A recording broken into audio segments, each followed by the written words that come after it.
Bienvenue à tous sur cette autre sortie de la revue de la presse sur Cam News 24 et tout de suite avec ma partenaire, on ouvre cette valse de revue de presse, Stéphie. Sadou Baboudou, j'espère que c'est une partenaire seulement pour la revue de presse. Mesdames, Messieurs, merci de rester sur Cam News 24. On va commencer tout de suite avec le quotidien Le Messager qui parle des après sénatoriales vers une alliance officielle entre le Rassemblement démocratique du peuple camerounais et le SDF. La classe politique, les analystes et autres observateurs s'interrogent. D'autres échos du scrutin dans le sud, le sud-ouest et la Damawa du pays, c'est allié en pages 6 et 7 du quotidien Le Messager. Restons donc avec ce même quotidien pour s'intéresser également à l'élection des sénateurs, donc le satisfecit conditionnel de la France, c'est ce qu'a choisi aujourd'hui comme titre. Également, retrouvé à la une de ce matin, l'ambassadeur Bruno Goff de France s'est donc exprimé hier à Douala, ici même dans la capitale économique. C'est donc à retrouver ce matin également en page 3 du quotidien Le Messager. Le Messager qui s'intéresse aussi au crash de la Camer en 1995. Maître Gader, l'argent des dédommagements est dans les comptes privés en France.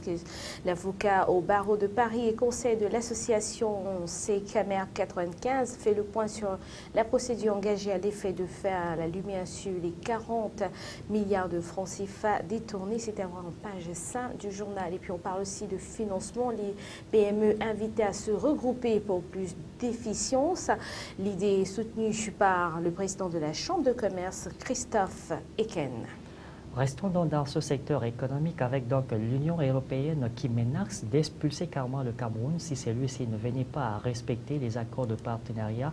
Également dans le secteur de l'économie et surtout dans l'entreprise, eh bien c'est à retrouver en page 3 du même quotidien. Également à retrouver ce matin avec mutation dans vos kiosques. Vous avez la révélation sur la défaite de John Frundi, donc des dirigeants du RDPC dans le Nord-Ouest ont retourné les conseillers SDF à coups d'argent. Des cadres du Social Democratic Front exigent des sanctions contre les élus dissidents. C'est donc à retrouver également ce matin donc, dans vos kiosques, également avec mutation en page 5. On va continuer avec les sénatoriales pour parler des raisons de la déroute de l'UNDP. Dans la Damawa, les conseillers RDPC ont tenu à briser l'hégémonie locale du parti de Bello Bouba. C'est allé en page 4. Et puis, on est dans la capitale économique du Cameroun et la casse automobile démantelée. La mesure a été prise par le gouverneur du littoral pour combattre l'insécurité. C'est allé en page 6. Restons avec ce même quotidien pour nous intéresser cette fois-ci aux droits d'auteur puisqu'on en reparle ces jours avec l'ASOCAM. Roméo Dika, traîné en justice. L'ASOCAM justement lui réclame plus de 45 millions. C'est à retrouver en page 13 du quotidien Le Mutation ou du moins Mutation puisque vous l'appelez ainsi. Également sénatorial 14 avril 2013, comment Biya a tué Fodi et Bello Bouba vers la récomposition du paysage politique, lire les pages spéciales sénatoriales, donc 6 et 7 de ce quotidien. C'est à lire dans le quotidien Aurore Plus de ce jour. Et la suite, c'est à l'extrême nord avec l'UNDP qui conteste les résultats d'Elections Cameroun. C'est dans le septentrion, soupçonnant le RDPC d'avoir monnayé les votes de ses conseillers municipaux contre présentation des bulletins de l'UNDP à la sortie du bureau de vote. Les représentants de ce parti ont exigé le comptage des rebuts. Une requête rejetée par les représentants d'Elections Cameroun. Les décomptes des bureaux de vote dans le septentrion, c'est allé en page 3 du quotidien Le Septentrion. On parle d'Elections Cameroun, toujours un électeur sur 3 réside dans le grand nord du pays. Et puis dans le logo Nechari, avec le même quotidien, Stéphie Bonjour parle des sinistrés accusés de vol. Ils volent carrément les tentes qui servent, n'est-ce pas, de lieu ou du moins d'abri pour ces sinistrés quand on sait qu'en mois août dernier, ils ont subi les affres de la nature avec le cataclysme naturel, notamment les inondations dans cette partie du pays. Et bien pour retrouver cette histoire rocambolesque aujourd'hui, vous allez simplement dans les kiosques et chercher la page 4 de ce de cet hebdomadaire d'information, le Septentrion dans l'extrême nord. Donc vous aurez tout sur le vol qu'organisent désormais les sinistrés autour également des tentes qui les servent de logis. Et puis à Roua, dans le Mao-Tchanaga, c'est à côté de Soulédé, des élèves qui incendient le domicile du proviseur et du censeur. C'est devenu une spécialité quasi totale de ces élèves quand on sait qu'il n'y a pas longtemps, on a vécu également, Stéphie Bodjo, dans cette partie du pays, et des grèves dans le lycée technique ou du moins dans le lycée classique et moderne de Mokolo. Eh bien, retrouvez toute cette information aujourd'hui dans vos kiosques en page 4 du quotidien ou du moins de l'hebdomadaire de l'information du Septentrion également qui s'appelle le Septentrion. Et le Septentrion, on va sortir avec le Septentrion qui parle de l'invité et l'invité de la semaine, qui parle de l'insuffisance d'infrastructures sportives qui est la cause du déclin des athlètes dans le Septentrion. Docteur Tchomo, enseignant-chercheur à l'Institut national de la jeunesse et des sports à Yaoundé, il évoque ici la situation du mouvement sportif camerounais, notamment l'athlétisme en général et les freins à l'épanouissement de cette discipline dans le Septentrion en particulier, et c'est à lire dans le Septentrion. La suite, c'est avec un autre journal, la Voda Plus. Voda Plus qui s'intéresse justement sur le gangstérisme économique. 2 coffres-forts disparaissent de la Magzi. Eh bien, 8 coups de vol en 7 ans de règne du DG également à retrouver ce matin avec Voda Presse, donc Stéphie Bodjo. Et puis Voda Presse parle aussi des forces armées, tout sur la mafia autour de l'achat des équipements. On continue avec un autre journal, l'intégration, qui parle de la résistance de François Bozizé à Yaoundé comme Charles de Gaulle à Londres. Le président démocratiquement élu de la République centrafricaine devient un caillou dans la chaussure du syndicat des chefs d'État de la CEMAC. Eh bien, ce même quotidien qui s'intéresse au sénatorial du 13 avril 2000, du 14 avril, je vous en prie, je ne vais pas retourner ou du moins remettre les compteurs. 2013, le tango RDPC SDF, c'est une sorte d'humour. Vous allez donc vous retrouver en page 14 et 15. Ça vous permettra de passer une agréable journée ou du moins et d'avoir des meilleurs programmes avec la chaîne CAMNews 24 ce matin et dans vos kiosques. Toujours du même journal, on parle de reconnaissance et la contribution tchadienne au Mali célébrée dans la capitale politique du Cameroun. C'était au cours du grand meeting de soutien aux forces armées tchadiennes d'intervention au Mali, tenu le 31 mars 2013 dans l'enceinte de l'ambassade du Tchad au Cameroun.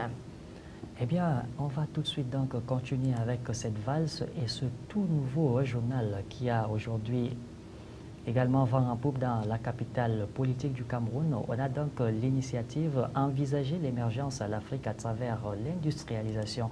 Également, la problématique était au cœur des échanges entre les experts africains. C'était à l'occasion de la 6e réunion conjointe Union africaine et Commission économique des Nations sur, ou du moins pour l'Afrique, des ministres africains en charge de l'économie et des finances. Et donc à retrouver également dans vos kiosques ce petit matin. 25 ans de lutte pour la démocratie sociale en Afrique centrale, un flashback sur le travail abattu dans la sous-région par la célèbre fondation à l'occasion de la commémoration le 5 avril dernier de son 25e anniversaire au Cameroun. C'est à lire dans ce journal Intégration. Et tout de suite, on passe à autre chose, la presse internationale avec aujourd'hui en France qui parle de 38 ministres, 37 maisons, 29 appartements, 40 voitures, 2 bateaux et 3 vélos. Eh bien, donc, restons là-bas avec la tribune cette fois-ci pour s'intéresser donc au patrimoine des ministres MOF. La publication du patrimoine des ministres n'a pas révélé des surprises ni suscité de réactions particulières. Donc, un exercice qui ne lèvera pas définitivement tous les soupçons de fraude. Mais cette exposition, tant pour les ministres que pour peut-être bientôt les parlementaires, les incitera probablement à une certaine présence vertueuse. La tribune parle aussi de défense, comment Bercy a embobiné François Hollande sur le budget des armées. Bercy a convaincu le chef de l'État d'attribuer à la défense en 2014 un budget de 29,5 milliards et de compléter avec 1,9 milliard de recettes exceptionnelles. Et puis, matière première, l'or à son plus bas niveau depuis 2 ans. L'or s'inscrit depuis hier sous la barre des 1 400 $ dans un marché plombé par la croissance, la politique de la Fed et la vente des réserves chypriotes. Et puis donc le Figaro qui s'intéresse au striptease de la République, c'est donc à retrouver en une et surtout en ouverture de ce journal. Donc les détractions du patrimoine des ministres ont été rendues publiques hier. L'opération de transparence s'impose ou du moins imposée par François Hollande suscite de la critique à gauche tout comme à droite. C'est donc à retrouver aujourd'hui dans le Figaro. Dans vos petits kiosques. Et puis Boston, frappé par des expositions ou du moins explosions mortelles de bombes, ont explosé donc à Houston lundi après-midi, faisant au moins 2 morts et des dizaines de blessés près de la ligne d'arrivée du marathon de la capitale du Massachusetts. D'autres engins qui n'ont pas explosé ont été trouvés des restrictions de vol ont été mises en place au-dessus de la ville. C'est donc à retrouver en page 5 de votre journal et surtout dans les kiosques ce matin. Et aussi, on parle des impôts qui vont battre tous les records en 2014. Pour réduire le déficit public, le gouvernement devrait en 2014 augmenter de 10 milliards de taxes et des cotisations payées par les ménages et les entreprises après les 20 milliards d'impôts supplémentaires en 2012 et les 24 milliards en 2013. À présent, les échos, un peu d'échos, dont ces échos qui parlent des opérations patrimoine, les ministres qui sortent du lot. Justement, on a entre autres Matignon a mis en ligne hier les déclarations de patrimoine de tous les ministres, donc après l'opération patrimoine, avec le titre qui revient aujourd'hui dans les échos, comme le dit Stéphie. Opération patrimoine, les ministres qui sortent donc du lot, au moins 4 membres du gouvernement et rôles sont dans le baptême de l'ISF. Réforme des retraites vers une hausse des prélèvements. Malgré les manœuvres étroites pour réduire le déficit, le gouvernement présente demain son programme de réduction d'un déficit. Parmi les mesures mises en avant figure la réforme des retraites. On va continuer la réforme des retraites. Effectivement, on va s'arrêter là. Sadou Mamoudou, il faut le dire. C'est la fin de cette revue de presse. Comme toujours, on va se retrouver demain. Absolument, on se comprend parce que Stéphie n'est pas encore, du moins au lendemain ou tout de suite à la retraite. Voilà pourquoi on dit qu'elle veut continuer. Donc, téléspectateurs chéris, merci de rester sur CAMnews 24 et surtout en compagnie de ce Dieu le choc.